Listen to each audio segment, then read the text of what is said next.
Bonsoir à toutes et à tous. Je vous propose qu'on commence cette conversation climatique sur les négociations internationales sur le climat. Servent-elles encore à quelque chose? On a le plaisir pour cette conversation climatique d'accueillir Lola Valéjo, qu'on va introduire dans quelques minutes, directrice climat de l'IDRI. Petit rappel donc pour les conversations climatiques, nous avons décidé à chaque fois d'avoir une ou un expert présent dans la salle pour avoir un vrai dialogue, une vraie conversation pendant un peu plus d'une heure, une heure et demie avec cette experte. Bien évidemment, vous aurez un temps de questions et de réponses, donc on fera une pause environ à la moitié de la conversation, donc n'hésitez pas à préparer vos questions. Et je remercie d'ores et déjà nos traducteurs en langue des signes de nous accompagner pour cette conversation climatique. Bienvenue. Bonjour à toutes et tous. On ne s'est pas présenté.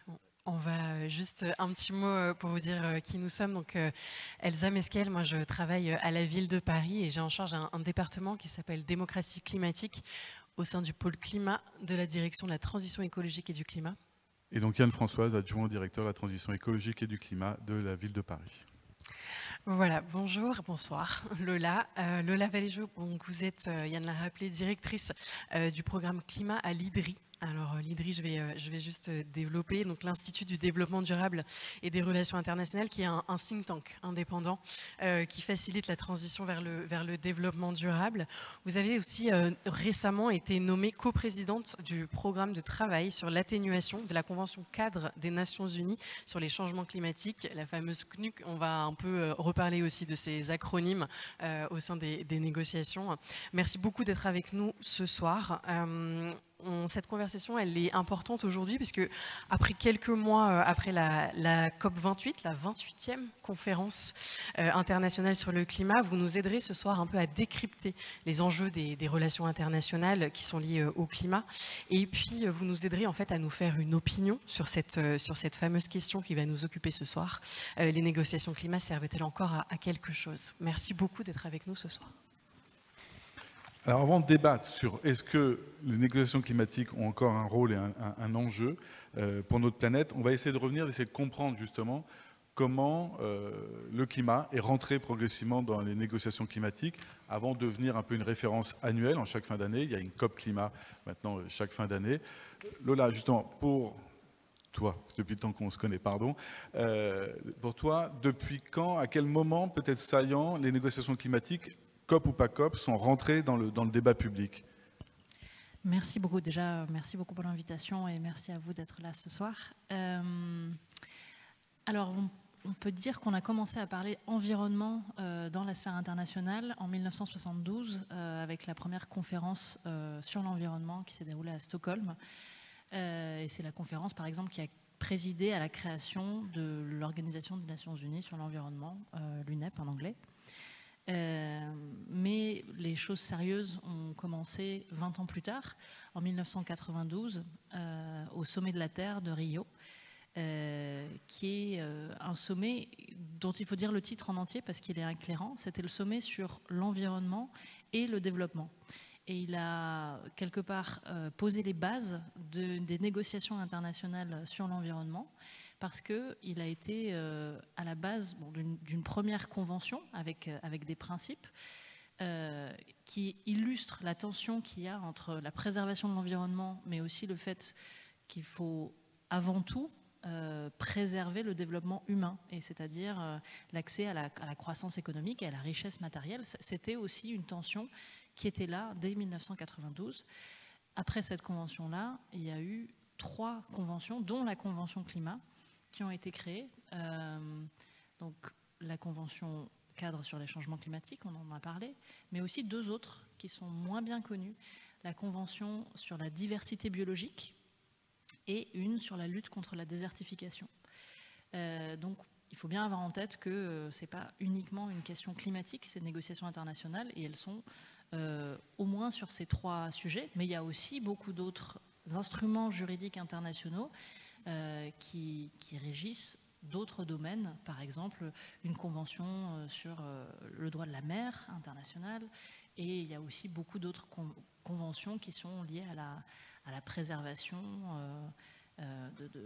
voilà, la conservation animale ou la conservation des espèces. Donc il y a une sorte de galaxie d'instruments juridiques, mais la Convention climat, on peut vraiment dater sa fondation à cette date de 1992 et de la Convention de Rio. C'est important parce que je pense que ça pose tout de suite la tension entre développement économique et préservation environnementale. Et ça, c'est quelque chose qu'on retrouve depuis 28 ans et depuis toutes ces COP-là. D'accord. Donc 1992, date marquante parce qu'il y a ces 3 conventions qui sont créées, dont la fameuse, en français CNUC, en anglais UNFCCC. Est-ce qu'on peut revenir justement sur le détail de ce que c'est cette convention cadre, qui en est membre, et comment ça fonctionne, sans rentrer bien évidemment dans toute l'organisation administrative type onusienne, mais pour qu'on dresse un peu le panorama avant de rentrer aussi après, on verra, sur le fonctionnement des COP, et puis peut-être une interaction parmi tous ces sigles où on entend aussi beaucoup parler, la différence entre la CNUC et le GIEC, le groupe intergouvernemental des experts pour le climat, je fais encore l'erreur, IPCC en anglais, s'il te plaît. Donc la Convention climat, les parties, c'est-à-dire les parties prenantes, ce sont les États, et donc elle a 192 membres. Et après, ce qui est intéressant, c'est que de voir que la façon dont les principes de cette convention se sont articulés, ça a été fait à travers différents régimes et différents traités qui ont été signés plus tard. Donc peut-être je pourrais rentrer un peu plus dans le détail après, mais vous avez sans doute en tête le protocole de Kyoto ou l'accord de Paris, on y reviendra. Mais schématiquement, il faut voir que la Convention cadre des Nations Unies, c'est finalement la coquille, le réceptacle. Il y a un secrétariat qui est basé à Bonn, et c'est des centaines de personnes, de personnel de l'ONU, qui ont comme mandat de faire vivre cette convention, de faire en sorte qu'elle avance et que tout ce qui est mandaté par les pays continue d'avancer. Néanmoins, c'est bien les pays, les parties, qui sont on va dire, au pilotage de ce qui se passe. C'est-à-dire qu'on ne peut pas blâmer cette convention ou ce secrétariat pour ce qui avance ou ce qui n'avance pas, parce que eux, quelque part, sont dans les mains de ce que les pays décident de faire ou pas. Ça, c'est important. L'autre élément très important de ce puzzle de la gouvernance climat, c'est le GIEC. Et le GIEC, c'est important, c'est le groupe intergouvernemental, encore une fois, et pas international, d'experts sur le changement climatique. Pourquoi ? Parce que les experts du GIEC sont nommés par les pays et il y a évidemment une sorte de revue par les instances de décision du GIEC, mais l'idée est bien, là encore, d'avoir une représentation et une diversité des expertises et des points de vue. Alors, c'est aussi pour refléter le fait que l'expertise et les thèmes de recherche, ils sont aussi ancrés parfois dans un contexte. Et donc c'est important pour la légitimité politique de ce que dit le GIEC que ces auteurs viennent d'un grand nombre de pays. Il y a un aller-retour qui est très intéressant et très important entre le GIEC et la CNUC, et ça depuis sa création. Le GIEC, schématiquement, il travaille surtout à travers des grands rapports d'évaluation. Le GIEC ne prescrit pas, mais il fait une synthèse informée de l'état des connaissances sur le climat. Et il le fait en suivant une structure à 3 piliers. Les connaissances physiques sur le climat, ce qu'on peut dire sur la vulnérabilité au changement climatique et notre façon de nous adapter à ces impacts physiques, l'adaptation. Et le 3e plan qui est comment est-ce qu'on peut faire pour réduire nos émissions. Donc là, c'est plutôt sur l'aspect des solutions. Et donc, il y a eu des rapports d'évaluation sur ces 3 groupes de travail depuis 1990. Et il y en a eu à peu près tous les 5-6 ans. C'est pour vous dire, on se dit tous les 5-6 ans, la science a assez avancé pour que ça vaille la peine qu'on fasse un processus très long, très coûteux en temps. Et les auteurs ne sont absolument pas rémunérés, ils font ça en plus de leur travail habituel, pour faire une synthèse qui serve ensuite à être mis face aux politiques et leur permettre de prendre des décisions informées. Et c'est un jeu d'aller-retour qui est très important parce qu'au fur et à mesure que les rapports d'évaluation du GIEC sont devenus plus certains et plus précis sur le risque climatique, ça a permis en miroir à la convention climatique et aux pays eux-mêmes de se mettre d'accord, quand ils sont face à la science, sur des objectifs de plus en plus précis. Avant, on était beaucoup moins, on avait à peu près 66% de chances que le changement climatique était lié à l'activité humaine. Maintenant, on est à plus de 95%. On a aussi réussi à caractériser de mieux en mieux qu'est-ce qui est dangereux. Est-ce qu'on parle de qu'est-ce qui est dangereux du point de vue humain? Au début, dans la Convention de 92, on disait juste l'objectif, c'est d'arrêter les changements dangereux pour les humains, mais on ne disait pas du tout à quoi ça correspondait. Et maintenant, on est de plus en plus précis sur, ça veut dire bien en dessous de 2 degrés, ça veut dire limiter le réchauffement à 1,5 degré. Et ça, c'est des avancées qui sont possibles grâce à la science. Donc, c'est que 2 pans, il y a d'autres organisations, mais c'est vraiment les plus importantes.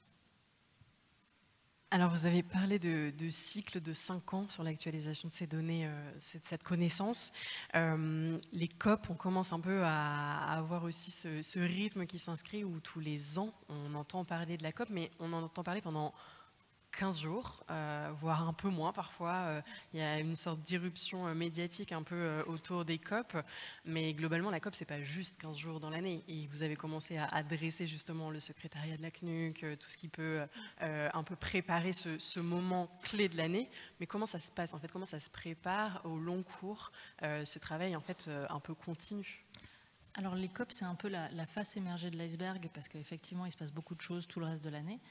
Ce qui est intéressant, c'est de voir que justement ce catalyste médiatique, l'idée qu'il y ait beaucoup d'attention de la société civile, des populations, des médias, etc., ça permet, un peu sous pression peut-être, d'avoir des accords ou des résultats, mais on sait bien qu'on ne les aura pas si on n'a pas préparé le terrain en amont. Donc c'est aussi pour ça qu'il faut penser les COP pas dans une bulle, mais dans un contexte de relations internationales plus large. Donc on parle climat au COP, oui, et il y en a une à la fin de l'année. Il y a aussi ce qui s'appelle une session intersessionnelle à Bonn en juin. Donc en juin à Bonn, on a une session de négociation. À la fin de l'année, on a la COP, voilà, qui se déroule dans des pays différents chaque année. Mais il y a aussi d'autres enceintes. Il y a le G7 ou le G20, qui sont des pays qui représentent les 7 ou les 20 pays les plus développés sur la scène internationale, qui font des déclarations qui ont toujours des choses à dire sur le climat. Il y a aussi d'autres instances très intéressantes pour les questions climatiques. C'est par exemple tout ce qui est lié au Fonds monétaire international ou à la Banque mondiale, par exemple. Toutes les institutions financières internationales, elles sont très pertinentes aussi pour ce qui se discute côté climat. Et tous les pays ont non seulement ces échéances-là, mais d'autres, pour finalement aller faire de la diplomatie. La diplomatie, qu'est-ce que c'est? C'est des échanges bilatéraux ou multilatéraux par petits groupes. Ça, c'est un peu, on peut rentrer dans le détail de quelles sont les échéances officielles, officieuses, les groupes qui existent. Mais il y a toute une structure qui ne se voit pas peut-être au premier abord de diplomatie qui a lieu toute l'année. Donc ce n'est pas juste quelque chose voilà, qui a une sorte de drame qui est un peu romantisé peut-être parfois dans les médias. Pendant ces 2 semaines, il y a aussi énormément de choses qui se passent le reste du temps. Et alors sur les représentations en fait des pays, donc ce sont des négociateurs et des négociatrices qui sont envoyés pour représenter l'ensemble de ces États. Enfin, on voit les chefs d'État aussi en représentation une partie de justement de ces 2 semaines, mais tout au long cours justement il y a les négociateurs et les négociatrices. Qui sont-ils en fait? Comment on détermine un peu le profil de ces négociateurs?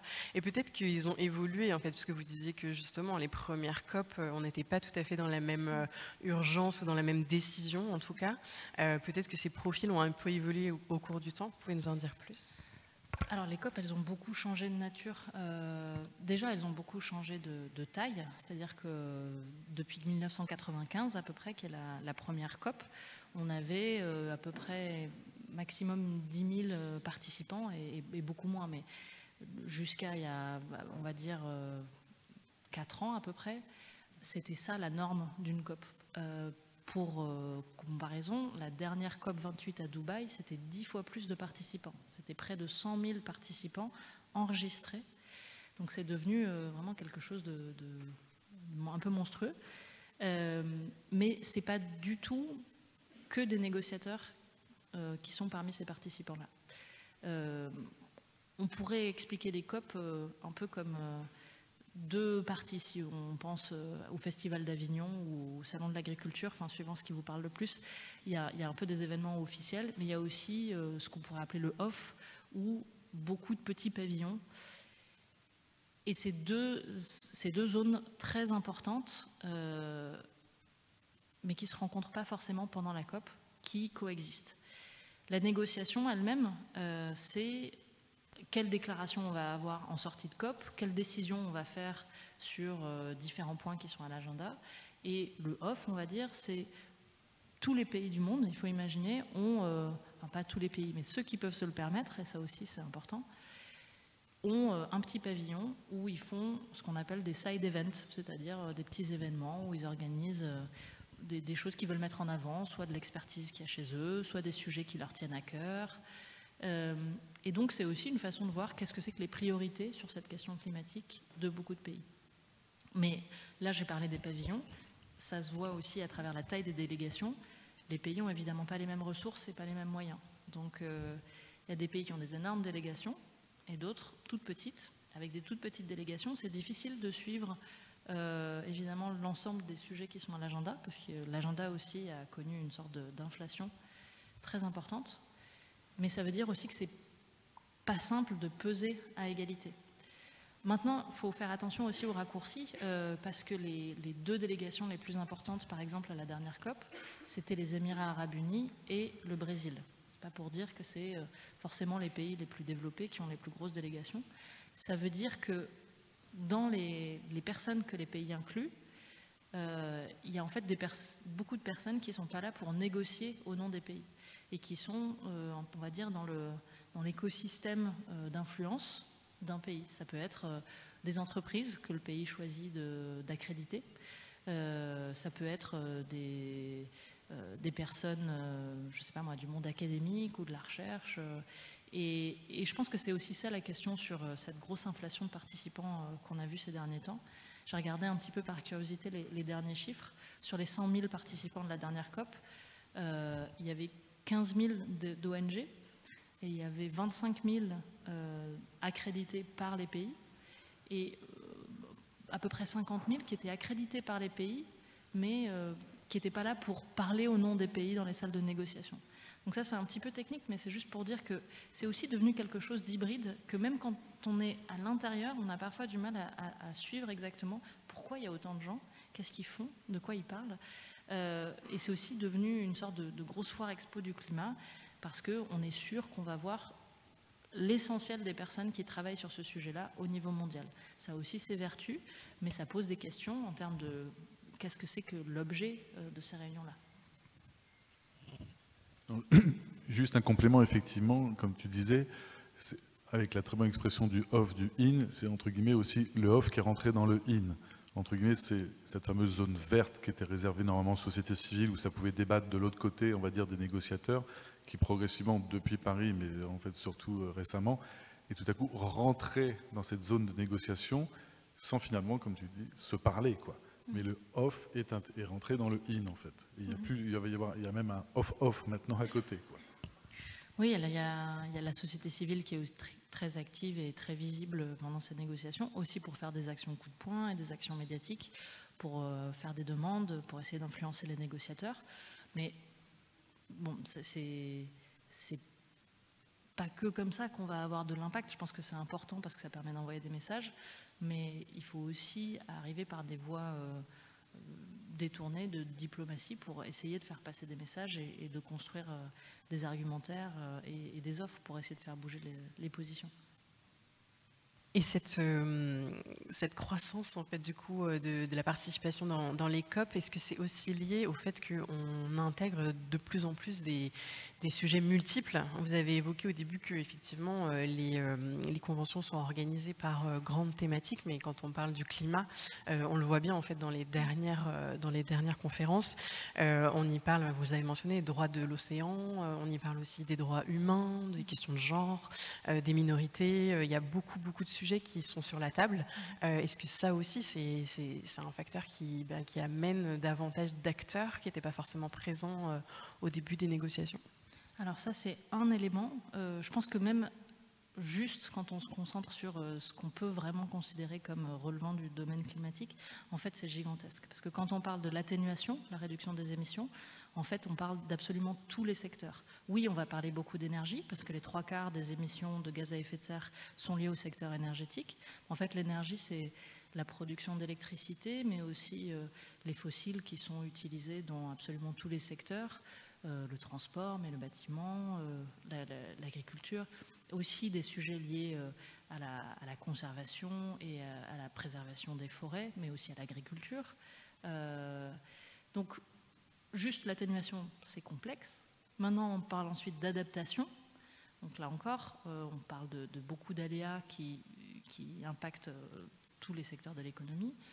On parle aussi de moyens de mise en œuvre. Ça, c'est un troisième pilier dans les négociations, c'est-à-dire la finance, le transfert de technologies. Et en plus de ça, on va dire en transversal, il y a la question de la justice climatique et de l'équité. Et ça, c'est un sujet qui a énormément monté ces dernières années, parce que du fait qu'on est dans une arène multilatérale, on voit bien que va se poser une question quelque part de responsabilité historique. Et ça, c'est une question très forte dans les négociations climatiques. Parce que les gaz à effet de serre ont une longue durée de vie dans l'atmosphère, enfin le CO2 en particulier a une longue durée de vie dans l'atmosphère. Et donc, il y a même un autre pilier, à part l'atténuation, l'adaptation et les finances, pour faire court, c'est les pertes et dommages, qui est un nouveau pilier qui s'est rajouté et qui est devenu très, très fort dans ces 2-3 dernières années. Et c'est de dire, en fait, certaines des victimes du réchauffement climatique ont très peu contribué au problème. Et donc, quelque part, devraient être compensées pour les dégâts qu'elles subissent. Donc voilà, juste ça pour dire, le climat en tant que tel, c'est déjà gigantesque. Et en plus de ça, le climat, y a d'autres sphères comme l'océan qui sont à la fois impactées par le changement climatique et aussi source de solutions potentiellement pour le climat. On a aussi, comme on parle de justice, on parle aussi de genre et du rôle de ce qu'on appelle les peuples autochtones et leur impact particulier.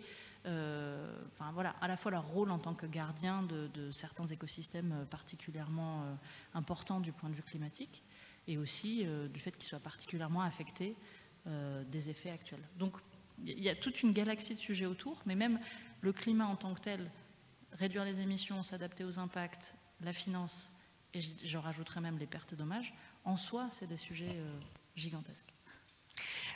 Du coup, je comprends qu'il n'y a évidemment pas un négociateur ou une négociatrice climat, mais vraiment des équipes qui vont apporter des points de vue, des expertises, en tout cas apporter des messages en fonction de toutes ces composantes. Et au final, comment comment on acte la décision à la fin? Alors, souvent les gens font ça un petit peu en silo, mais concrètement, par exemple, en France, on va avoir des représentants du ministère de l'Environnement, des Affaires étrangères, du Trésor, parce qu'on parle beaucoup d'engagement financier et de ce à quoi les pays développés s'engagent ou ne s'engagent pas. On a aussi des représentants du ministère de l'Agriculture. Donc, il y a une coordination qui se fait. C'est le cas dans toutes les délégations, mais là, je donne des exemples français. Et moi, c'est comme dans une équipe, hein, on a un chef de délégation, un ambassadeur souvent, qui aide aussi à prendre les décisions d'ensemble. Et quand on est en plénière, c'est-à-dire quand tous les pays sont dans la même pièce, c'est souvent le chef de délégation qui va prendre la parole. Une chose intéressante, c'est qu'en France, par exemple, on a 2 niveaux de coordination parce qu'on doit se mettre d'accord en interministériel. Et en plus, après ça, on va porter et discuter notre position avec les 27 autres gouvernements de l'Union européenne, parce que c'est l'Union européenne qui parle dans les négociations climatiques, c'est pas la France. Donc vous imaginez le niveau de complexité. Donc ça, c'est très propre à l'Union européenne uniquement. Mais ce n'est pas le seul enjeu de coordination qu'il y a dans les COP. Tout ça pour prendre une décision à l'unanimité. Alors, ce n'est pas à l'unanimité. C'est ça qui est intéressant, c'est que, pour montrer la complexité de la question, on ne s'est jamais mis d'accord sur les règles de vote, les règles de procédure des COP. Donc ça vous donne une idée de la difficulté de se mettre d'accord sur des objectifs pour réduire les émissions. Et comme on ne s'est pas mis d'accord, on a dit, on va dire qu'on fait ça par consensus, sans être très précis sur ce que veut dire le consensus.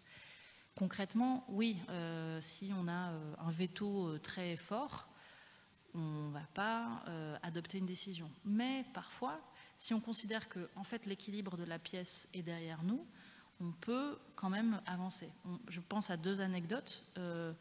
Une, lors de la conclusion de l'accord de Paris à la COP 21, j'en reparlerai après, mais il y avait le président de séance, Laurent Fabius, qui a dit « je ne vois pas d'objection » et qui a tapé pour dire « voilà, la décision est adoptée ». Au fond de la pièce, il y avait un délégué, je crois, du Nicaragua qui s'était levé, mais il y avait quelque part un côté, bon, en fait, c'était vraiment la 25e heure, tout le monde était d'accord, on s'est dit que ça n'allait pas faire bouger des grands pays, donc voilà, c'est passé quand même. Dans les faits, c'est très rare et c'est pas ce genre de choses qu'il faut pousser. Mais il y avait une deuxième controverse plus importante, je pense. À la dernière COP, le président des Émirats arabes unis, Sultan Al-Jaber, a accepté une décision alors que des représentants des près de 40 petites îles les plus vulnérables en développement n'étaient pas dans la pièce. Donc ça, c'est plus problématique parce qu'ils étaient encore en train de discuter est-ce qu'ils allaient être d'accord avec la décision qui était proposée. Et en fait, l'accord est fragile et moins légitime quelque part parce que ces pays-là n'étaient pas dans la pièce. Mais c'est quand même passé. C'est une sorte d'alchimie. Alors, tu as cité quasiment les 2 derniers grands événements, entre guillemets, importants pour les COP. On va pas revenir sur les détails des 28 COP, même si, comme tu l'as dit, la première COP était en Allemagne, présidée par, à l'époque, la ministre de l'Environnement, Angela Merkel. On va rapidement passer donc à la COP 3, qui était la COP de Kyoto, le protocole de Kyoto.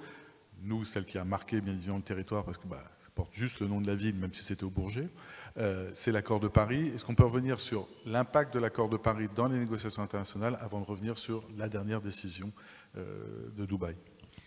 Alors, pour comprendre l'accord de Paris, je ne vais pas vous faire quelque chose de trop détaillé, mais il faut bien voir que depuis 1995 et la première COP, on a eu un changement de paradigme à Paris. Et pour bien le comprendre, il faut voir ce qu'il y avait avant. Donc en 1995, on a la première COP. En 1997, on a le protocole de Kyoto. Et là, l'idée, c'est de dire les pays développés, industrialisés, ils ont une responsabilité particulière. Donc c'est eux, et uniquement eux, qui vont se fixer des objectifs quantifiés et très transparents. Donc, pour info, c'était réduire de 5% les émissions entre 2008 et 2012. C'était ça le protocole de Kyoto. Mais ça ne concernait que les pays riches. Et en fait, c'est un protocole qui n'a pas marché parce que très rapidement, les plus gros émetteurs, notamment les États-Unis, ne l'ont jamais ratifié, mais d'autres gros émetteurs n'ont pas fait d'efforts pour atteindre ces objectifs parce qu'ils les ont jugés pas légitimes, en disant pourquoi est-ce que nous on ferait des efforts alors que depuis 2006, le premier émetteur mondial, la Chine, ne fait pas partie de cet accord. C'est invendable chez nous de dire on doit se serrer la ceinture et faire des investissements si des pays en développement qui sont eux-mêmes très émetteurs ne font pas leur part de l'effort. L'accord de Paris, ce qu'il y a là de vraiment important, c'est qu'il a réussi pour la première fois à avoir un accord universel où tous les pays se mettent d'accord sur un objectif commun et un objectif plus précis que par le passé. Avant 92, on parlait juste de limiter les effets dangereux du réchauffement, mais on n'avait pas vraiment de détails sur ce que ça voulait dire. L'accord de Paris, il a 2 façons de définir ce que c'est. Il définit les températures, 2 degrés, 1,5 degré. Il définit l'objectif d'atteindre la neutralité carbone en 2050, collectivement. Et il définit aussi un cadre collectif qui s'applique à tous, de transparence et de redevabilité. Et en même temps, il donne ce véhicule qui sont les contributions déterminées au niveau national. Donc c'est encore une fois un nom un peu kafkaesque, mais ça veut juste dire à quoi s'engagent les pays en termes de réduction d'émissions. Donc on est passé d'un modèle où on essayait de définir, voilà le fardeau, on va trouver une clé de répartition que tout le monde va trouver juste pour dire, bon ben toi l'Australie tu fais ça, toi l'Allemagne tu fais ça. Quand on a essayé d'élargir ce système à tous les pays, ça n'a pas marché. Parce que comment est-ce qu'on définit la justice et l'équité? C'est impossible. Parce que l'Inde va vouloir insister sur l'importance des émissions par tête et pas des émissions du pays dans leur ensemble, parce qu'ils ont une très grande population. La Chine va vouloir insister sur l'importance des émissions historiques ou le droit au développement. Et comme on n'arrive pas à se mettre d'accord avec les grands émetteurs de demain sur qu'est-ce qui est juste, on renverse la question et on dit mettons-nous d'accord sur l'objectif collectif, chacun définit les moyens, mais on se met d'accord sur un niveau d'ambition maximal et aligné avec la science. Et on fait le pari que, ça c'est l'autre innovation de l'accord de Paris, que dans 5 ans, vous allez vous rendre compte de vous-même que vous êtes capable de prendre des engagements plus importants que la fois précédente. Pourquoi? Parce que vous allez voir que petit à petit, tout le monde va bouger dans la même direction, que ça va faire baisser le coût des technologies et qu'il va y avoir une sorte d'émulation positive. Et c'est ça le principe de l'accord de Paris. C'est l'espoir que derrière cet objectif collectif, on va pouvoir tous les 5 ans réviser nos engagements. Et ça, c'est ce qui vient de se conclure quelque part à cette dernière COP. Donc l'accord de Paris, il parlait vraiment de l'idée d'avoir un objectif collectif et d'avoir un chemin pour y arriver. Là. Oui. On va prendre maintenant des questions de la salle, plutôt de clarification sur cette première partie pour essayer de bien comprendre le fonctionnement. Je vous rassure tout de suite, dans la deuxième partie, on répond à la question qui est sur le tableau, sur l'utilité encore des négociations. Mais vraiment, cette première salle de questions est plutôt sur voilà, comment ça fonctionne, et éventuellement des détails un peu plus sur l'accord de Paris ou la dernière décision.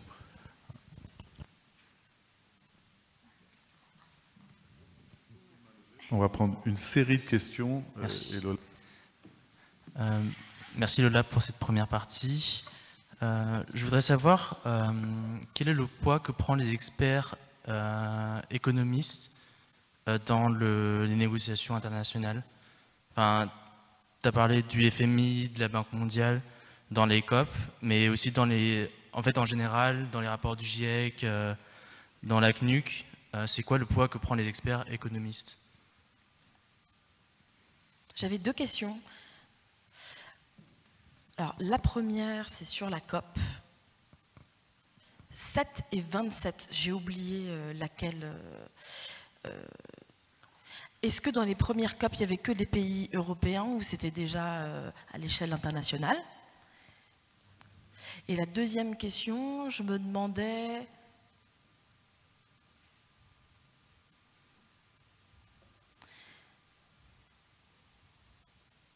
Vous parliez des pays riches tout à l'heure et de l'investissement des pays développés. Est-ce que les pays moins riches vont prendre leur part dans ce combat? Est-ce que tout le monde a conscience des enjeux? Et comment les pays les plus pauvres peuvent participer à leur échelle?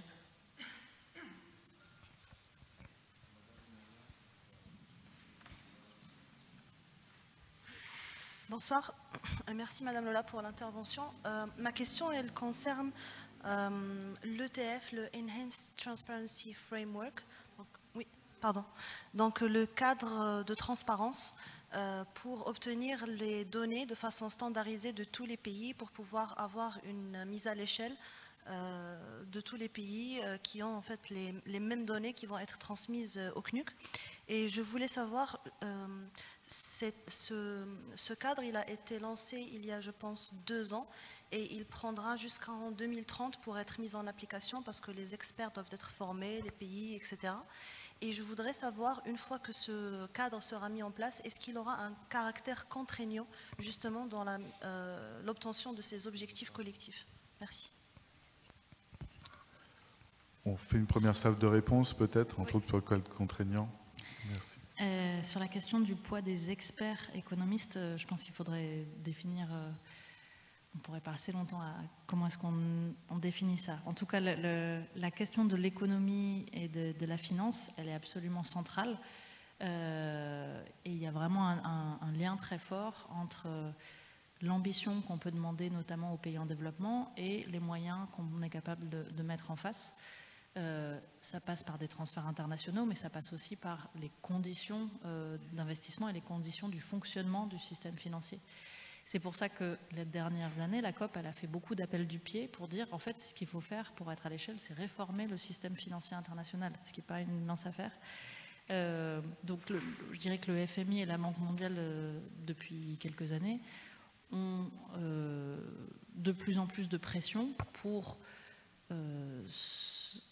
réformer, ça veut dire aussi augmenter leurs moyens, peut-être changer leur gouvernance, pour vraiment mettre cette question plus au cœur de leur opération. C'est vrai de ces banques-là, de toutes les banques multilatérales, de l'ensemble des banques de développement en général. Peut-être juste une remarque sur le rôle des experts. Je pense que historiquement, la question climatique, moi quand j'ai commencé à regarder ces sujets-là, il y avait un peu cette idée que c'était un problème d'externalité négative, comme on dit en économie, et qu'il faut donner un prix au carbone, et que voilà, tout va se régler magiquement. Et je pense que ce qui est intéressant, c'est que peut-être les 10-15 dernières années, c'est aussi devenu beaucoup plus détaillé sur ce qu'on peut demander à un prix du carbone et l'ensemble des autres instruments qu'il faut mettre en place. Mais en tout cas, il y a une place importante à l'économie et à la finance. Pour la question de madame, sur les premières COP, c'était depuis le départ tous les pays. C'est comme une conférence des Nations Unies. Voilà, tous les pays membres des Nations Unies sont invités à participer. Les pays en développement sont aussi défrayés de leur participation à ces conférences-là. Ça fait partie du budget de ces secrétariats-là, de permettre la participation d'experts dans une certaine limite. Mais voilà, on peut avoir ces défraiements-là pour leur permettre de participer, justement. Et c'est un pays, une voix. Et c'est un pays, une voix, exactement. Donc, voilà, on a une intervention de l'Union européenne et une intervention de n'importe quel autre pays que vous pouvez imaginer, vu que l'Union européenne parle d'une voix. Et sur la question, est-ce que les pays en développement prennent leur part ? Alors, le consensus du GIEC, les décisions, tout ça, c'est signé par tout le monde, mais il y a, c'est sûr, une tension entre des pays en développement qui sont à la fois parfois les premières victimes des impacts et qui peuvent avoir très peu contribué à l'émission depuis la révolution industrielle, on va dire, mais qui se disent on a besoin de se développer et si la façon la moins chère de donner de l'électricité chez moi c'est d'ouvrir une centrale à charbon, ou si j'ai du gaz dans ma zone maritime, ben, je vais l'exploiter parce que je vais l'utiliser pour me développer. Donc il y a aussi une tension et pourquoi ne le ferait-il pas quand on voit que les principaux producteurs d'énergie fossile, ceux qui prévoient le plus d'augmenter leur capacité, c'est en majorité des pays développés. Mais c'est pour dire qu'il y a un peu une tension, oui, une reconnaissance qu'il faut participer et que tout le monde doit faire à sa mesure, mais l'idée qu'ils ont moins de capacité pour le faire et qu'il y a aussi une tension, charge à la communauté internationale de la résoudre sur est-ce que je vais pouvoir me développer de façon propre. C'est vraiment ça la question au cœur des négociations. Et la troisième question sur le cadre de transparence, il y a des systèmes de revue de tous les rapports que les pays font. Le nom de ces revues est un peu plus contraignant quand c'est pour des pays développés que quand c'est pour des pays en développement. Mais il y a quand même cette idée que on va discuter des rapports, on va avoir des experts du pays qui vont discuter avec un panel d'autres pays et qui vont essayer de poser des questions, pas dans une visée de démolir le rapport qui a été présenté, mais plutôt de dire comment est-ce qu'on peut vous aider à améliorer votre système. Il y a une question qui est en train d'être négociée en ce moment, par exemple, c'est est-ce qu'on investit pour permettre aux pays d'avoir des systèmes de transparence? Est-ce que ça devrait être la responsabilité de la communauté internationale d'investir dans les pays en développement pour que eux-mêmes puissent avoir un système d'inventaire des émissions de gaz à effet de serre? Instinctivement, on a envie de dire ben oui, comme ça, tout le monde. Mais ça pose aussi beaucoup de questions en termes de quelle facture à la fin et où est-ce qu'on s'arrête. Mais c'est sûr que du point de vue de la compréhension de ce qui se passe dans les pays, ce serait un pas important. Et une dernière chose, c'est que sur la revue des émissions, on a un système qui est parfois peut-être à la traîne des innovations technologiques récentes. On sait qu'avec les satellites, on est capable de suivre la déforestation, de suivre des points importants d'émissions de gaz à effet de serre comme le méthane. Donc ça pose aussi des questions sur comment est-ce qu'on peut faire de la transparence, peut-être en dehors de ce cadre officiel.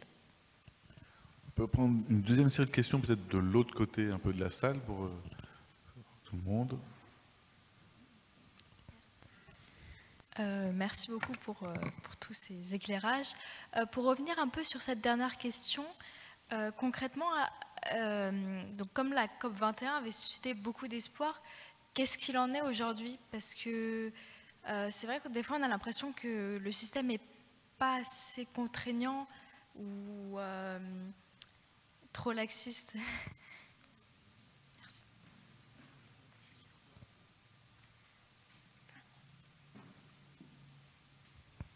Bonjour, moi j'ai juste une petite question, parce que lorsque toutes les COP se présentent, combien de lobbies et de multinationales sont-elles présentes et comment sont-elles écoutées? Car on sait aussi que beaucoup de gouvernements même les aident financièrement. Donc que se passe-t-il lorsqu'elles sont là?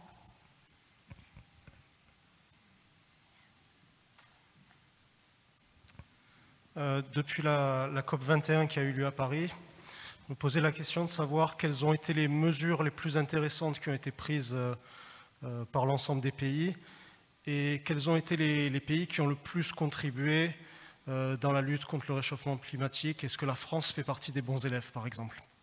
Merci.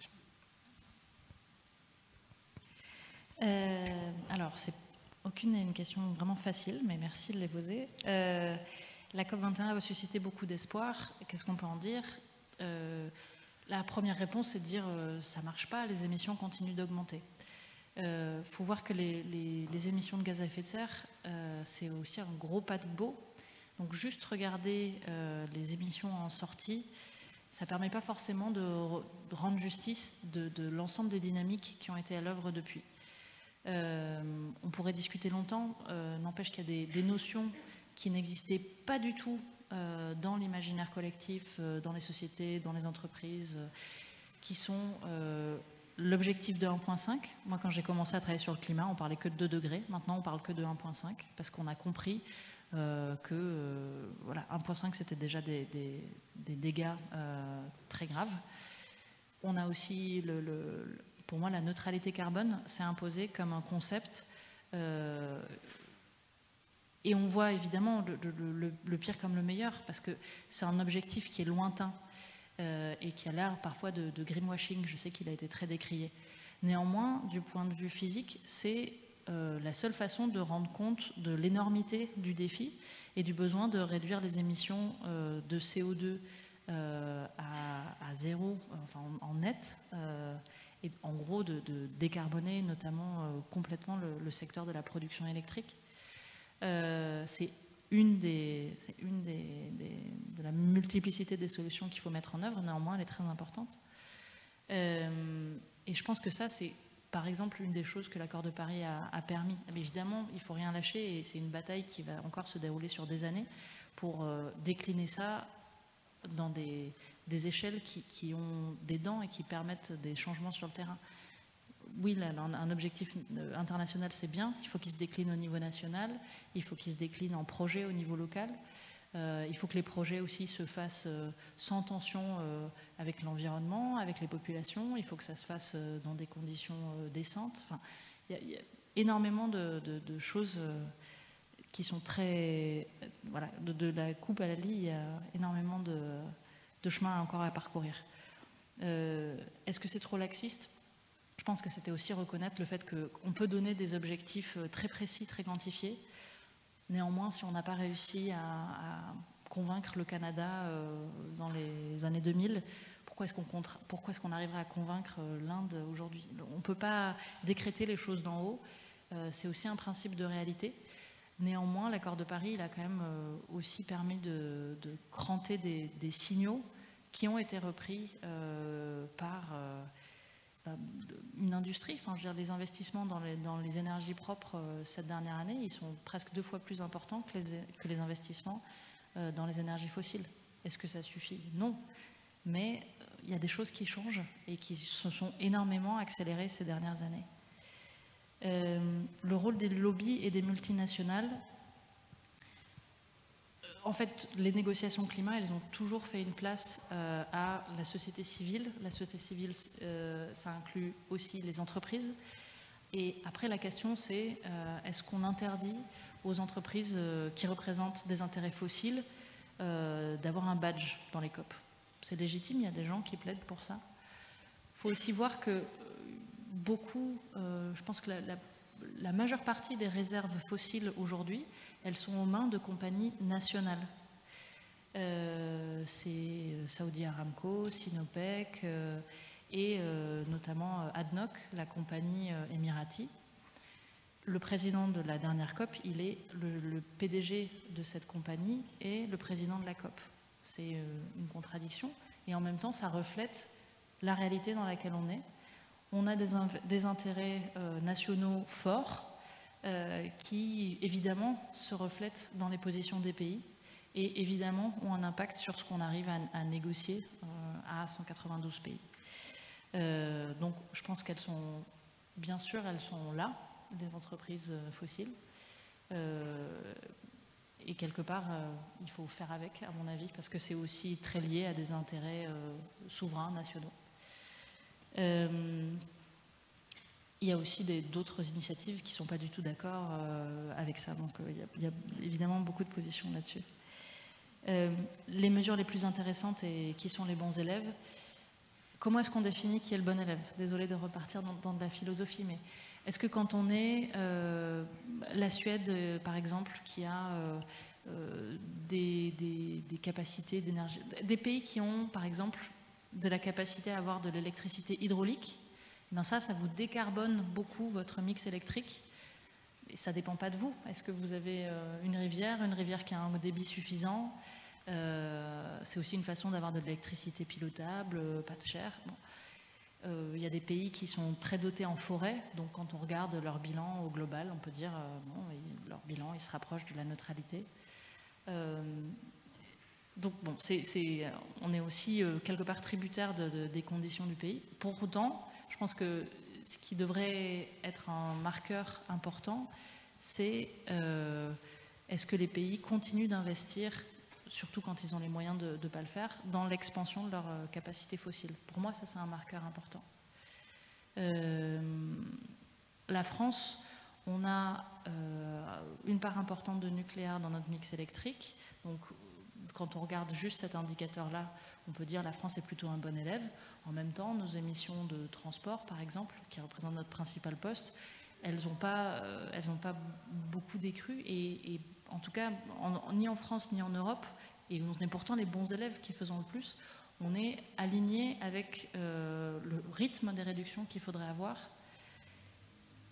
Donc est-ce qu'il y a seulement un bon élève dans la place? Il y a énormément de choses qui sont faites et je voudrais quand même donner un bon point à l'Europe pour avoir fait le pacte vert, parce que je pense que ça c'était intéressant en tant que projet politique et de dire c'est pas uniquement un projet écologique à côté, c'est ça le projet de l'Europe maintenant, c'est de faire un choix industriel et d'être le premier continent à atteindre la neutralité carbone. Donc ça je trouvais que c'était courageux à l'époque. Merci beaucoup Lola pour ces réponses à ces questions passionnantes. On va maintenant rentrer dans notre deuxième partie, un peu plus dans le vif du sujet et sur la question. On l'a vu, donc, l'accord de Paris est un marqueur extrêmement important. Et petit rappel quand même, avant l'accord de Paris, la tendance des émissions est sur une courbe à plus 7 degrés. post-accord de Paris, on descend à 3,5 et actuellement entre 2,1 et 2,7. Donc il y a un effet. Mais justement, la question qu'ils sont en train de se poser, c'est l'accord de Paris est là, son cadre a été posé, son cadre aussi dans un fameux rulebook adopté à Glasgow, c'est-à-dire comment on met en place l'accord et tous les mécanismes sont là. Donc est-ce que les COP servent encore à quelque chose finalement? Est-ce que ces négociations internationales sont encore utiles, du fait, comme le disent aussi beaucoup certains, et là comme tu l'as dit maintenant, à Dubaï on rassemble 100 000 personnes, une COP donc a un coût carbone aussi non négligeable, et ça projette parfois une image, se dire, bon bah voilà, ça n'avance pas assez vite, c'est pas contraignant. Donc est-ce qu'il y a encore une utilité quand un tel texte a été adopté? C'est une bonne question, je pense. Pour essayer d'y répondre, faut peut-être se rappeler qu'est-ce que c'est que les vertus de ces conférences climat. Déjà, le problème climatique, il est en train de rentrer dans le paysage de plus en plus d'instances et de plus en plus de politiques nationales et de politiques multilatérales. Néanmoins, la COP climat, c'est la plus inclusive de toutes. Parce qu'on pourrait dire, c'est d'abord aux gros émetteurs ou aux pays riches de faire des efforts.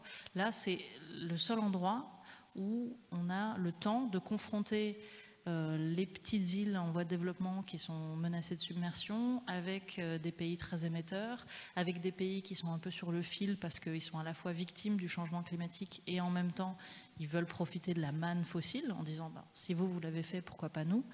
Et je pense que c'est l'inclusivité qui est une vertu très importante de ces COP-là. Une deuxième vertu importante, et on a tendance à le perdre de vue aussi si on regarde que cette COP climat, c'est qu'elles sont aussi incroyablement transparentes par rapport à, et c'est une bonne chose, je ne veux pas faire de nivellement par le bas, mais on a beaucoup d'instances internationales, que ce soit sur les négociations commerciales à l'OMC, que ce soit dans des instances plus techniques qui régulent un secteur, comme l'aviation civile ou le maritime.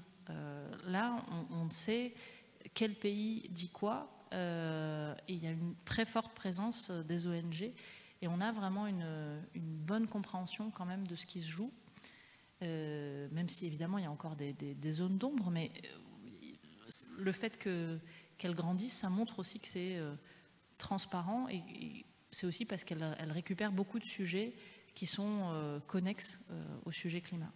Donc l'inclusivité et la transparence, à mon avis, c'est deux vertus cardinales. Il faut se dire, si on ne les avait pas, où est-ce qu'on se tournerait pour avoir ces deux qualités-là?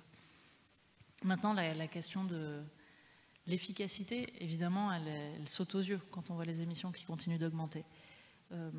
Moi, je pense qu'elles ont eu au moins le mérite de traduire la science. Et à mon avis, on n'a pas fini de traduire la science de manière utile, parce qu'on a caractérisé les températures dangereuses, on a caractérisé la neutralité carbone, mais il y a encore beaucoup de questions, notamment sur le rôle des émissions négatives. Quelle technologie, quelle faisabilité, qu'est-ce qu'on considère comme des émissions vraiment capturées? Par exemple, ça c'est un sujet, je pense, où la science doit encore être traduite en ligne directrice politique. Ensuite, une autre de ces vertus, à mon avis, c'est leur opposabilité en droit. On a tendance à le perdre de vue, mais aussi les décisions de COP, l'accord de Paris en particulier, c'est quelque chose qui s'est imposé dans des juridictions nationales. La décision du Conseil d'État, par exemple, sur Grande-Synthe y a fait référence, et on sait que ça a une vertu de signal, une vertu d'écho, non seulement dans les tribunaux, mais même au-delà, à travers tout ce que ça envoie comme message en termes de communication. Et donc ça, à mon avis, c'est des choses qui sont importantes. Mais justement, parce que c'est important, il faut garder en tête que les COP, ça ne doit pas être juste un succès politique, mais ça doit être opérant. Et c'est l'enjeu de faire en sorte que ces décisions soient le plus précises possible pour être utilisées par les tribunaux et soit le plus aligné possible avec ce que dit la science. Ça, c'est deux enjeux que je trouve vraiment importants pour que les COP continuent de servir à quelque chose. Alors justement, les COP, est-ce que c'est pas à un moment donné aussi qu'un entre-soi, comme on disait tout à l'heure, des experts, des délégués, etc., ou comment la géopolitique internationale influence ou pas les décisions de COP. On voit bien sur les dernières années l'arrivée de Trump qui se permet de se retirer de l'accord de Paris, pas de la Convention, mais de l'accord de Paris, impact ou pas. Là, récemment, est-ce qu'à Dubaï, comme on l'a vu aussi juste avant, aussi à Sharm el-Sheikh, le conflit entre la Russie et l'Ukraine a impacté ou non, et les attentats du 7 octobre et la guerre déclenchée par Israël sur toute la zone de Gaza, est-ce que ça a eu une influence du fait que c'est toujours parfois quelques mois sur une négociation, ou c'est juste un entre-soi hermétique de discussion du climat et c'est la priorité? Alors, ce n'est pas du tout hermétique, c'est un lieu de politique internationale. Donc évidemment, il y a des échos de ces déflagrations-là. Par exemple, la prochaine COP, elle se déroule en Azerbaïdjan et on s'est juste mis d'accord il y a 2 mois sur où allait avoir lieu la prochaine COP. Normalement, on aurait dû se mettre d'accord il y a au moins 1 an. Pourquoi on ne s'est pas mis d'accord? Parce que ça devait avoir lieu dans la zone d'Europe de l'Est, parce que les zones en fait, les COP sont organisées par rotation dans différentes régions du monde. Et ces régions sont catégorisées entre, c'était avant la chute du mur, donc il y a Europe de l'Ouest et autres pays, et Europe de l'Est. C'est aussi pour ça qu'on a eu beaucoup de COP en Pologne. Et donc là, cette zone-là devait se mettre d'accord. Évidemment, l'Union européenne faisait un veto à tout candidat qui avait l'air proche de la Russie, et la Russie faisait un veto à tout candidat qui avait l'air proche de l'Union européenne.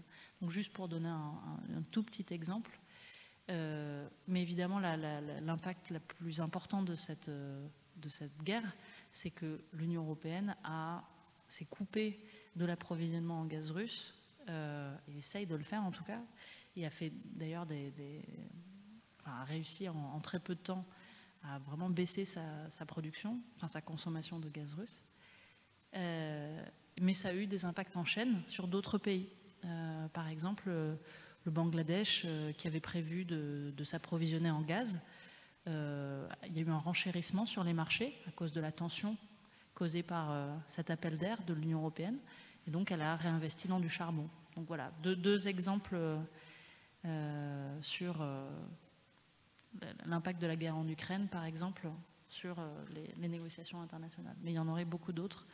Peut-être juste pour la situation au Moyen-Orient a beaucoup tendu la dernière COP. Je pense aussi qu'il y a une question de redéfinition des alliances ou de raidissement des alliances, sans que ce soit forcément explicite, mais sur les lignes de ce conflit-là. Donc ça tend énormément l'atmosphère des discussions, évidemment.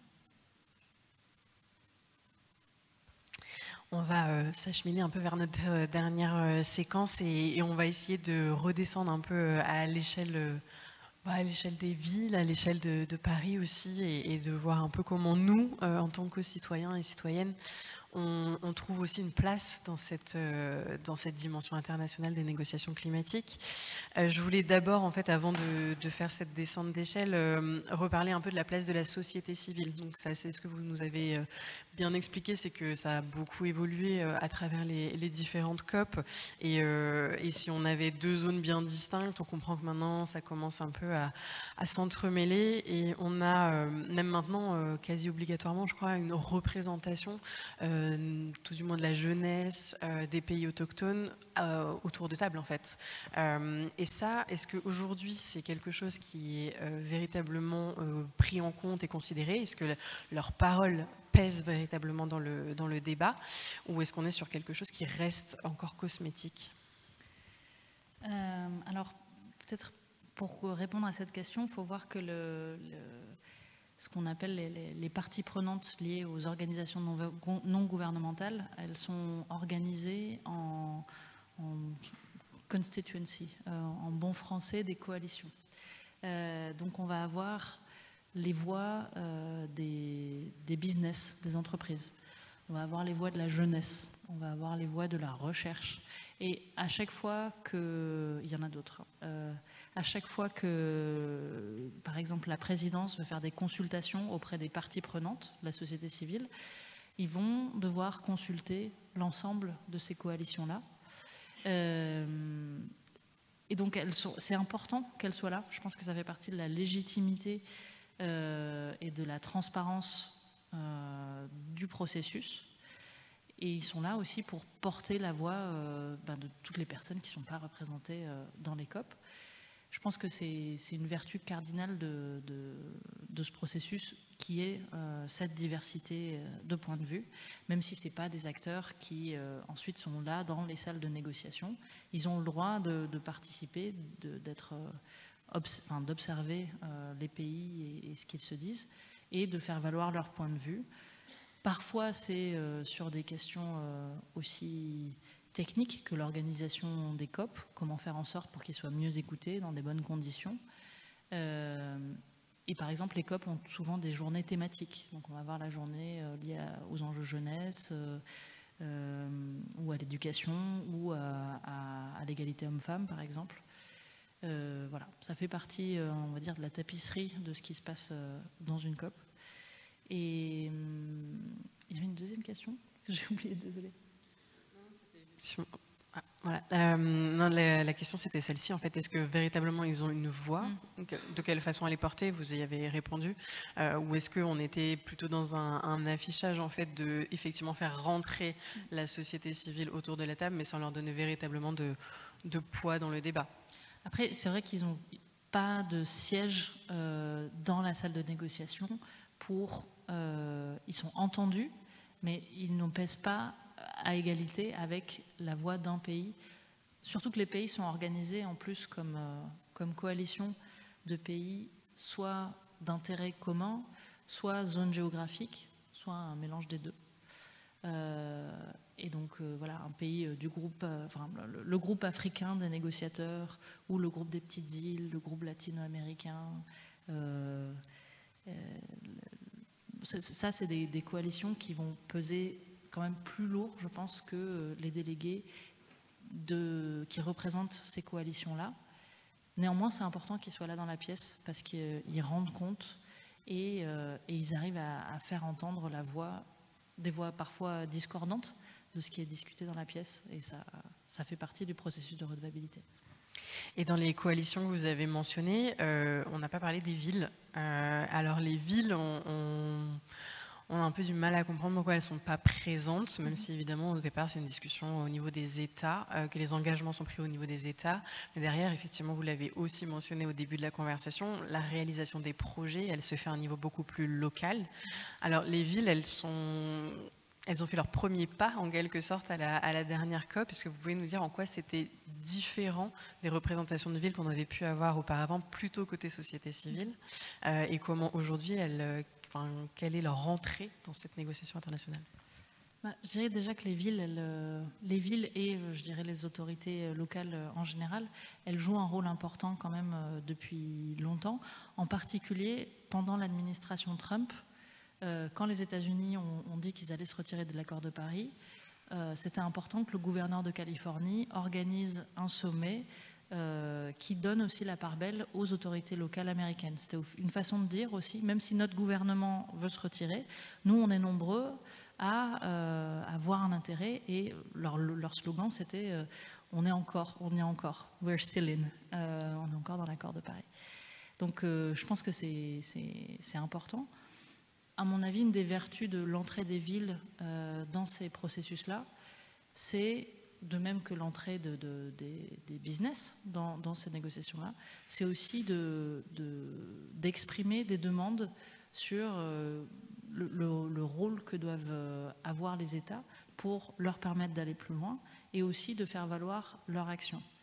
Mais une question qui, à mon avis, va être de plus en plus importante, c'est comment est-ce que se fait l'articulation entre ce qui est fait au niveau local et ce qui est fait au niveau national. Comment est-ce qu'on en rend compte, même en termes de comptabilité, comment est-ce qu'on évite de compter 2 fois les mêmes efforts, et comment est-ce que le gouvernement d'un pays peut lui-même valoriser et permettre aux autorités locales d'aller plus loin.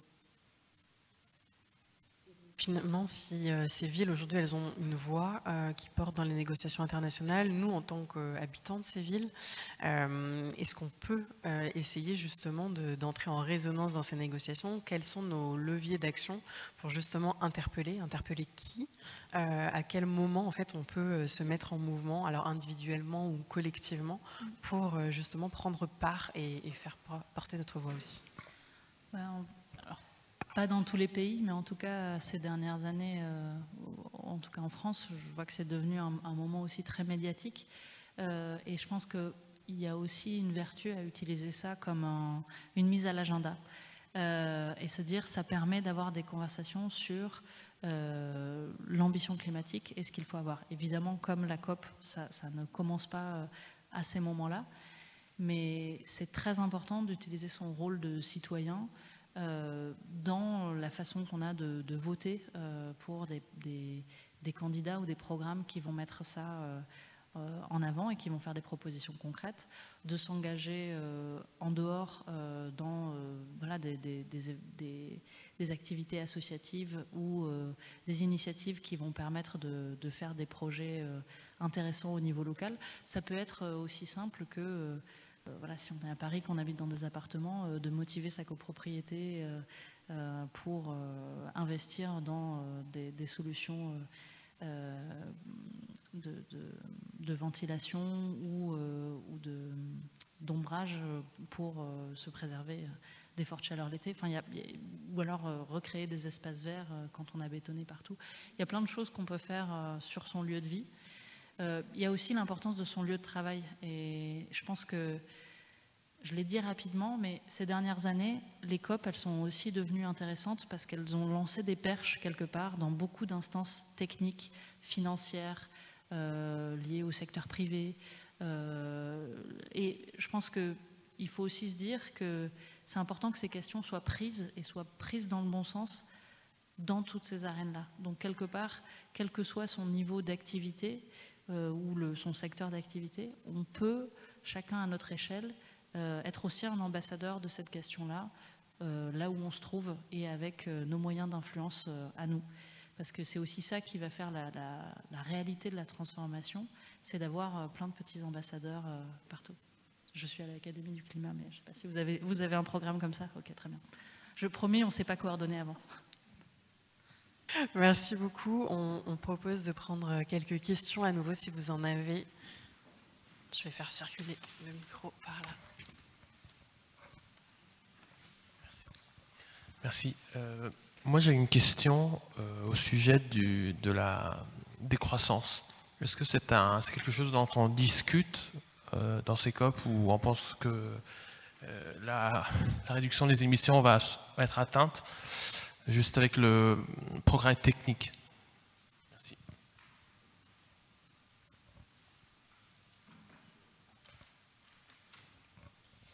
Bonjour, merci pour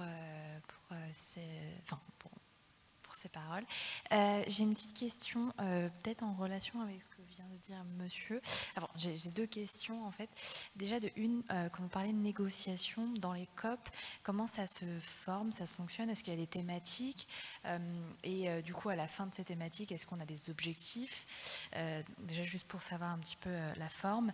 Et aussi, est-ce qu'à l'intérieur de ces négociations, du coup, il y a beaucoup de ces sujets économiques qui reviennent, du système économique dans lequel on est, d'une croissance, et du coup, est-ce qu'on en parle peut-être d'un système économique différent ou de la décroissance pour atteindre ces objectifs? Voilà.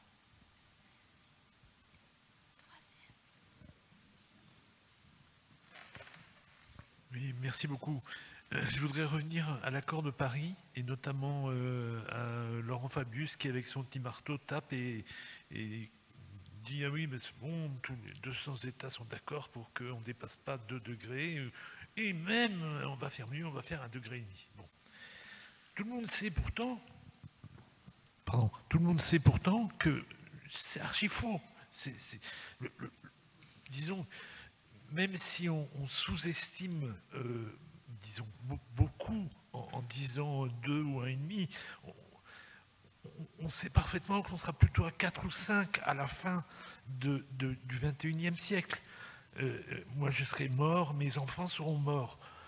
Mais donc, est-ce qu'il faut, disons, se bercer de contes de fées et continuer pour se protéger à s'accrocher à ce doux rêve de l'accord de Paris, ou au contraire faut-il préparer 2100 à 5 degrés, ou 6, j'en sais rien, 4, j'en sais rien, vous voyez ce que je veux dire, mais à le préparer, vraiment le préparer, et y compris avec le ministre du pétrole dont nous avons parlé, ou avec Pouyanné, ou avec... voilà.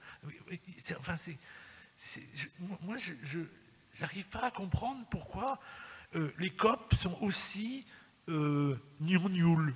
Voilà.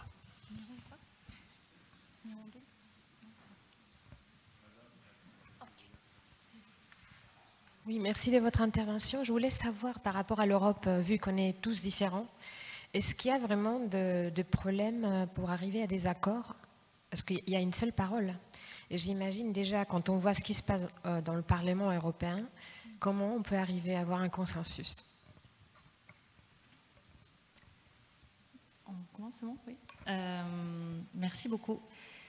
Alors, la question de la décroissance, pour y répondre, il faut voir que les négociations climat, elles se déroulent surtout dans un cadre, multilatéral où la question c'est aussi les responsabilités et les moyens respectifs des pays développés et en développement. Un principe majeur, c'est le principe de responsabilité commune mais différenciée. Dans ce contexte-là, parler de décroissance, c'est inaudible parce que la décroissance, c'est une question qui se pose aux sociétés industrialisées. Et encore, on voit aussi que la question de la transition écologique dans nos sociétés industrialisées, elle a quand même beaucoup de questions de comment est-ce qu'on fait en sorte d'intégrer la justice sociale. On a des inégalités actuellement, sans rentrer dans la question de la transition. Est-ce que la transition va viser à les réduire ou les aggraver? Ça peut aller dans les deux sens, ça dépend de comment on construit les politiques. La question de la décroissance, c'est un sujet qui est en train de monter par exemple, le Parlement européen qui a organisé un premier événement avec beaucoup d'experts pour dire pourquoi il faudrait, comment il faudrait, etc. Donc ça devient audible. J'entends beaucoup cette question. Néanmoins, dans le cadre international, on a encore, par exemple, 800 millions de citoyens africains qui n'ont pas accès à l'électricité. Et je ne vous refais pas la liste des manquements de développement. On est plutôt dans un contexte où on a eu des reculs de développement depuis la pandémie de Covid. Donc pour ces pays-là, la question c'est plutôt un rattrapage avant la pandémie et continuer à se développer. Donc c'est plutôt ça le sujet, plutôt que la décroissance. Moi je trouve que ça nous interroge quand même sur si on a besoin encore de pétrole et de gaz dans les quelques prochaines décennies. Il faut évidemment arriver à zéro, il faut arriver vite. À quel rythme on en sort et qui doit en sortir le plus rapidement?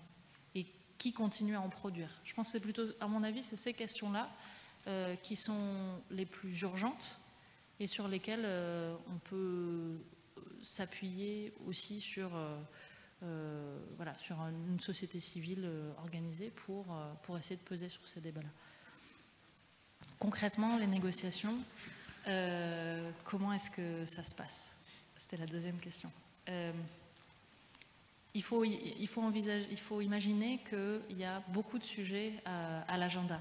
Par exemple, la dernière COP, le principal sujet, c'était on va faire un bilan mondial de où on en est de l'action climatique. Ce bilan mondial va ensuite informer ce que les pays vont devoir fournir comme engagement dans 2 ans.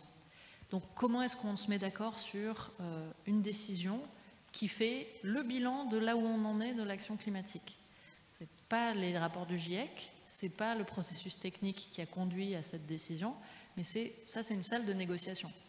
Donc on essaye de scinder la question en sous-parties, en sous-sous-parties, et à chaque fois, on écoute les pays, il y a des facilitateurs qui proposent du texte, et ensuite on discute de ce texte certains pays réagissent. Sur cette base, on fait une nouvelle version. Voilà, c'est comme ça concrètement que ça se passe. Mais ça, c'est un point d'agenda. On a aussi parlé, par exemple, de créer un fonds pour indemniser les pays en développement pour les pertes et dommages liés au changement climatique. Ça, c'est un deuxième. Mais il y en avait beaucoup. Et c'est justement cette complexité qui fait que c'est dur à suivre pour les petits pays. Sur la question de « on sait que », je pense qu'il faut faire très attention. C'est pas parce qu'on est très assertif qu'on a forcément raison.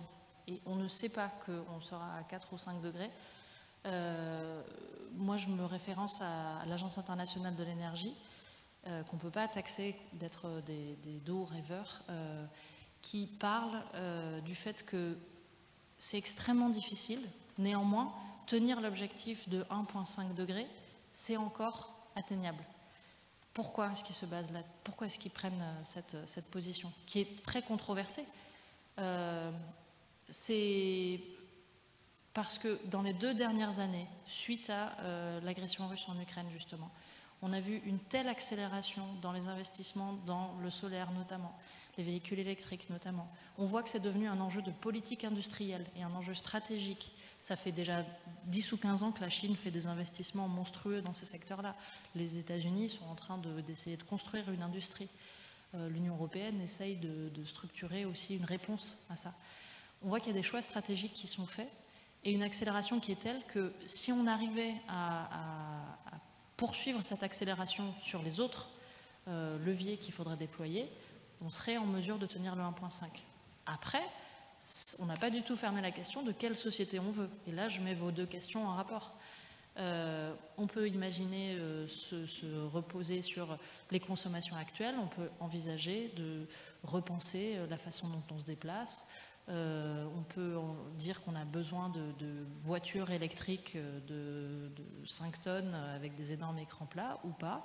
Et en fait, ce dont on a besoin pour décarboner l'économie, ça dépend aussi de comment on définit nos besoins et quel projet de société. Donc c'est un peu vite dit, mais en tout cas, on ne peut pas dire qu'on ne sait pas faire. Et honnêtement, je jette la pierre à personne parce que je crois qu'il y a on entend de plus en plus un fatalisme que je comprends, parce que c'est effectivement très inquiétant de voir les émissions qui continuent d'augmenter. Je pense que c'est aussi important de voir les dynamiques sous-jacentes. C'est très difficile à lire comme signal, parce que ça va dans les 2 sens. Oui, la Chine a continué d'ouvrir des centrales à charbon, néanmoins, elles fonctionnent vraiment pas du tout à pleine capacité. Et il y en a beaucoup qui prennent la poussière.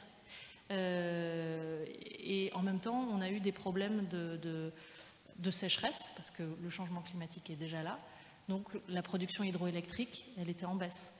Donc la Chine a eu des émissions encore élevées. Mais on dit que la Chine pourrait, dès cette année, voire l'année prochaine ou plus tard, avoir une réduction nette de ses émissions. Ça, c'était inimaginable il y a seulement 5 ans. Donc les choses avancent. Elles n'avancent jamais assez vite, mais je vois que je ne vous convainc pas. En tout cas, bon, il faut voir qu'il y a pas mal d'experts quand même qui se positionnent sur la question. On a le choix chacun est libre de faire le choix du survivalisme aussi, parce que je pense que la question qui va se poser, c'est si on est à 4 et 5 degrés, qui va s'en sortir et dans quelles conditions? Qui aura les moyens d'avoir accès à l'eau potable, à une alimentation variée, à se préserver? Oui, mais en fait, si on réfléchit, nous, on peut y réfléchir, peut-être dans je ne sais pas les circonstances des gens, mais nous, on peut y réfléchir. 4 à 5 degrés, c'est un arrêt de mort pour énormément de personnes. Donc, c'est pas... Moi, je refuse de prendre ça comme postulat d'entrée. Je pense que le postulat d'entrée, c'est de se dire l'objectif qu'il faut viser, c'est celui-là, comment on y arrive. Après, on peut avoir une conviction propre sur le fait qu'on va y arriver ou pas y arriver, mais ça relève de l'opinion. Ça ne relève pas de est-ce qu'on est physiquement en capacité de le faire. Et après, ça dépend de où vous voulez mettre votre énergie. Et en parallèle, avoir une stratégie nationale d'adaptation d'une France à plus 4 degrés, ce qui signifie un réchauffement moyen global à plus 2. Faire toujours attention entre la différence entre le continent Europe qui se réchauffe 2 fois plus vite. On va prendre une dernière série de questions et peut-être de l'autre côté de la salle parce qu'on n'a pas beaucoup été les voir. Pardon. Il y avait la question sur le désaccord en Europe. Il y a effectivement des situations très différentes en Europe. Et c'est rigolo parce que c'est comme une sorte de mini-COP en fait. On le voit quand on discute agriculture ou décarbonation de l'énergie ou taxe carbone aux frontières, enfin sur plein de sujets environnementaux ou sectoriels. On voit très bien qu'on n'est pas d'accord parce qu'on a des positions très différentes et des intérêts très différents. Donc voilà, c'est une sorte de reflet de ce qui se joue au niveau international avec encore plus peut-être de latitude de différence. C'est un petit peu organisé quand même l'Union européenne. Il y a à la fois la Commission qui joue un rôle, mais il y a aussi un pays membre de l'Union européenne qui a la présidence tournante. Et en fait, c'est ce pays-là qui est en charge d'organiser, de coordonner. Néanmoins, c'est pareil, c'est une sorte de mini rapport de force pour arriver à se mettre d'accord sur des positions communes. Dans les COP, quand même, c'est borné par des décisions du Conseil des ministres européens, c'est-à-dire que les ministres pertinents pour les COP se réunissent 6 semaines avant et publient un communiqué. Et c'est ce communiqué-là qui définit quand même les bornes de ce que sera la position européenne. C'est pas génial, imaginez que vous allez à une partie de poker et que vous publiez vos cartes 6 semaines avant pour que tout le monde les regarde. Donc c'est pas la meilleure façon de rentrer dans une négociation, mais on n'a pas le choix. Et les négociateurs ne peuvent pas vraiment se départir de ce cadre-là en fait, après. Bonjour, je voulais vous demander sur Copenhague 2008, 100 milliards de dollars par an pour les pays du Sud, où est-ce qu'on en est?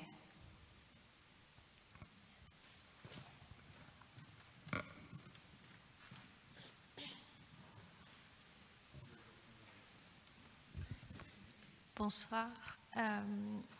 Je pense que c'est assez similaire à la question, mais complètement différent.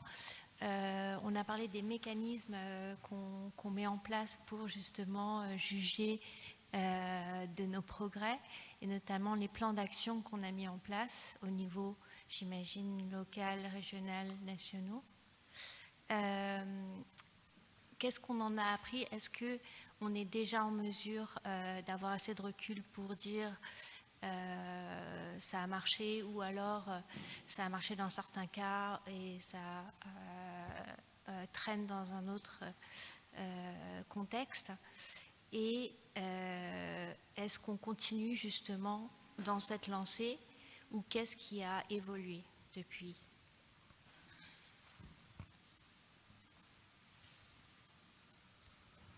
Bonsoir. Vous avez parlé de transition écologique.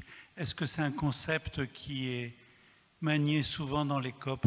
Ça me paraît être un peu soft au niveau de votre optimisme.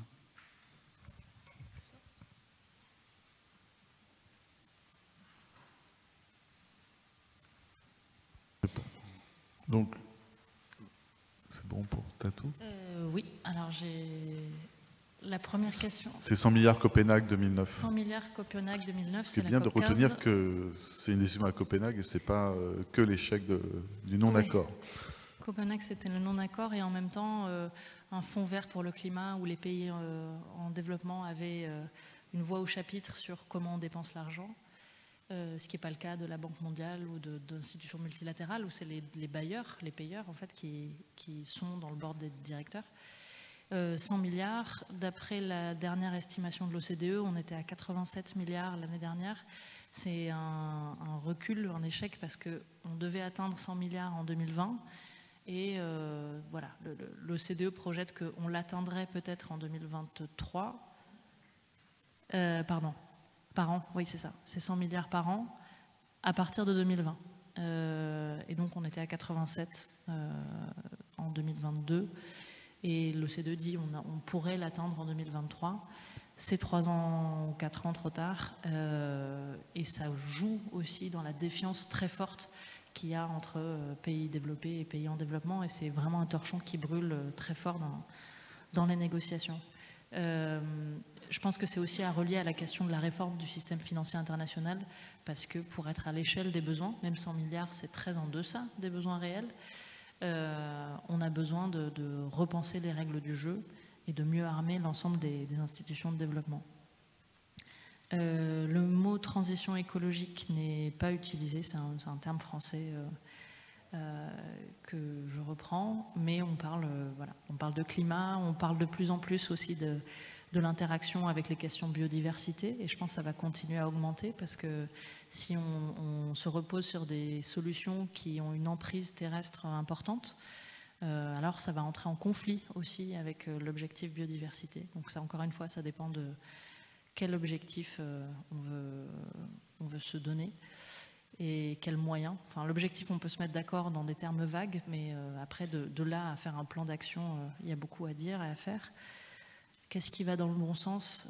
C'est une vaste question, mais par exemple, l'idée qu'il fallait sortir des voitures thermiques en 2035, à l'échelle européenne, c'était une décision qui à la fois était en gestation depuis longtemps, parce qu'on faisait monter la pression sur les niveaux d'émissions acceptables pour les véhicules thermiques, et en même temps qui a été un peu un tremblement de terre et qui a eu une forte répercussion dans le reste du monde. Je pense que c'est un défi technologique que des constructeurs pourraient tenir. Ça pose beaucoup de questions dans sa mise en œuvre. Il n'y a aucun sujet qui est vraiment facile, mais il faut quand même voir que voilà, tout n'est pas noir, et le solaire, par exemple, est devenu une importante source d'électricité et il y a eu un déploiement beaucoup plus rapide depuis plusieurs années que les prévisions telles qu'elles étaient. Ça ne veut pas dire qu'il ne faut pas continuer d'accélérer. Néanmoins, voilà, je préfère être taxé d'optimiste, mais je pense que l'important, c'est de prendre l'objectif de 1.5 comme ce qu'il est, comme un objectif, et pas d'essayer de négocier avec l'objectif. Après, on verra bien. Peut-être qu'on sera dans les choux et qu'on sera à 2 degrés ou 2,5 degrés. Mais je préfère qu'on parle de comment est-ce qu'on y arrive, plutôt que d'essayer de rouvrir le débat de qu'est-ce que devrait être l'objectif. Merci Lola. Je vous propose qu'on s'arrête justement sur cet objectif d'1,5 degré qu'on essaye de tenir collectivement. Merci pour avoir été très clair et pédagogue sur ces négociations qui sont parfois compliquées. Merci beaucoup aussi à nos traducteurs. Je vous propose qu'on applaudisse Lola et les traducteurs pour cette belle soirée.